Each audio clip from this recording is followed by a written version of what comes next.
Парламентарии приняли в третьем окончательном чтении постановление о патентной системе налогообложения. Именно этот законопроект вызвал бурное обсуждение на прошлом заседании. Большинством голосов депутаты на этот раз также одобрили постановление о внесении изменений в закон страны о системе налогообложения в виде специального налога на отдельные виды деятельности. У нас было еще одно заседание комитетов, на котором было принято решение о включении двух данных законопроектов в повестку дня сегодняшнюю и принятии его в третьем и окончательном чтении. Откровенно говоря, не были внесены какие-либо там технического характера, редакционного характера, изменения не были внесены. Поэтому можно сразу по порядку поставить два эти вопроса на голосование. Во втором и окончательном чтении был принят проект закона о налоге на добавленную стоимость. В первом чтении был принят проект закона о государственной поддержке малого и среднего предпринимательства. Представляя законопроект, постоянный представитель президента в парламенте Дмитрий Шамба отметил, что принятие данного проекта закона позволит усилить предпринимательскую активность, перераспределить финансовую нагрузку на бюджеты всех уровней, а также систематизировать процесс государственной поддержки субъектов предпринимательства на основе программно-целевого расходования бюджетных средств. Самая основная норма нововведения, включенная в закон, предусматривает о том, что будут разрабатываться государственные, как республиканские, так и местные программы, краткосрочные на 1 год и долгосрочные до 3 лет по поддержке малого и среднего бизнеса. При этом в закон включена норма о том, чтобы при формировании, после того, как закон будет, если он будет принят, после того, как он вступит в силу, чтобы на законодательном уровне закрепить финансирование не менее 3% как в республиканском бюджете, также не менее 3% местных бюджетов для реализации программ поддержки малого и среднего бизнеса. Более года назад депутат Дмитрий Дбар инициировал создание парламентской комиссии по контролю над ситуацией с незаконным оборотом наркотических средств и психотропных веществ и возглавил ее. В комиссию вошли еще 8 депутатов. В итоге они представили предложение о внесении ряда изменений в некоторые законодательные акты. В частности, как отметил Дмитрий Дбар, изменения касаются ужесточения наказания за распространение наркотических средств. Если парламент примет проработанные изменения, то распространителям наркотических средств грозит пожизненное лишение свободы или смертная казнь с конфискацией имущества. В итоге поправки к закону были приняты в первом чтении единогласно. Раньше оно предусматривало наказание лишения свободы на срок от 15 до 20 лет с лишением права занимать определенную должность до 3 лет. Мы исключили это, оставили сразу пожизненное лишение свободы или смертную казнь с конфискацией имущества.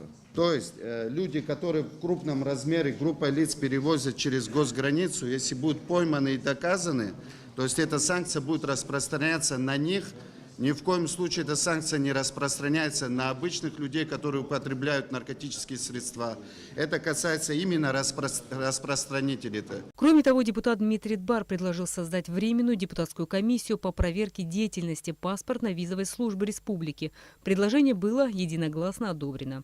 Депутаты также предложили внести изменения в Уголовный кодекс с целью ужесточения наказания за ввоз наркотических средств и за вождение автомобиля под воздействием наркотиков. По таким видам преступления не может быть назначено мягкое наказание, исключается возможность применения мягкого наказания и либо замена неотбытой части наказания на более мягкую.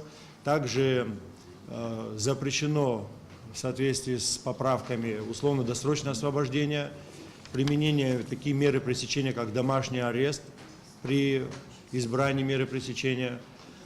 И еще один необходимый элемент новеллы данного проекта закона – это уголовная ответственность лиц, управляющих транспортным средством, автомобилем в состоянии наркотического опьянения и ранее подвергнуты административному наказанию. То есть это тоже усиливается ответственность за употребление и вождение транспортным средством как объектом повышенной опасности в виде 600 тысяч рублей штрафа с лишением права занимать определенную должность или определенное место занятия определенной деятельностью на срок до 1 года. Парламент принял постановление о внесении изменений в закон о гражданстве Республики Абхазия. Принято решение, направленное на защиту конституционных прав лиц, проживающих в Абхазии.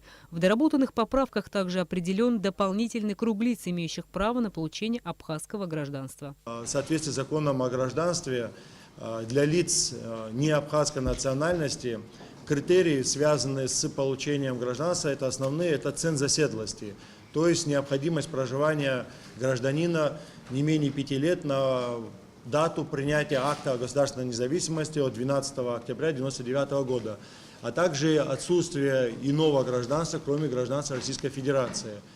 Но в процессе реализации возникли вопросы, связанные с такой категорией лиц, как несовершеннолетние, которые в период этого, с 1994 по 1999 год, не проживали фактически на территории Республики Абхазия. Ну, понятно, что по причинам, независящим от этих лиц, родители увозили этих детей и потом вернулись обратно при наличии, что один из родителей, оба родителей, один из родителей является гражданином, и само несовершеннолетнее лицо родилось на территории Республики Абхазия.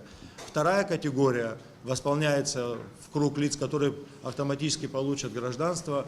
Это, как ни странно, но такая категория тоже выявлена. Это участники Отечественной войны народа Абхазии, родившиеся в Абхазской ССР, либо проживавшие до начала войны, до развала Советского Союза на территории Республики Абхазия, и которые стали на защиту нашей Родины, и также они без особых каких-то условий или дополнительных требований входят в круг лиц, имеющих право на автоматическое получение гражданства. На заседании сессии в первом чтении принято еще одно изменение в Уголовный кодекс страны. По мнению депутата Рауля Лула, представлявшего законопроект, в Уголовном кодексе имеется пробел, так как в нем не предусмотрена уголовная ответственность за действия, направленные против территориальной целостности Республики Абхазия из-за ведения переговоров в целях ограничения суверенитета или причинения иного вреда государственной независимости страны. Путем тайного голосования депутаты единогласно утвердили Святослава Сагария на должность председателя Военного суда Абхазии. Его кандидатуру представил постоянный представитель президента в парламенте Дмитрий Шамба. Затем под государственный гимн Республики Абхазия парламентарии ушли на каникулы. Следующее заседание Народного собрания будет уже в сентябре. Рената Шакай, Тимур Гугухи, Абхазское телевидение.